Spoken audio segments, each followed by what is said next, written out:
और उधर संयुक्त राष्ट्र सुरक्षा परिषद की इमरजेंसी बैठक में अमेरिका ने ईरान को युद्ध की धमकी दी है। अमेरिका के प्रतिनिधि ने कहा है कि ट्रंप बातें करने वाले लीडर नहीं है, वो एक्शन मैन है। इस बीच मोसाद चीफ बानिया अमेरिका पहुंच गए हैं, जिसे ईरान पर हमले का सिग्नल बताया जा रहा है। उधर प्रेसिडेंट पुतिन ने नेतन्याहू को फोन करके कहा है कि वो ईरान के साथ हैं। अगर ईरान युद्ध भड़का तो रूस दखल जरूर देगा।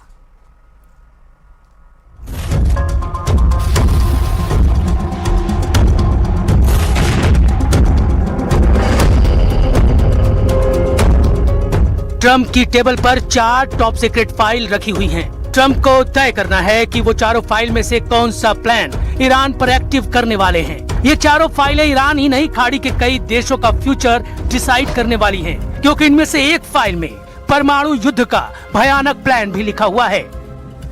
वक्त ईरान के खिलाफ है, हालात ईरान के खिलाफ हैं। ईरान के पास युद्ध के लिए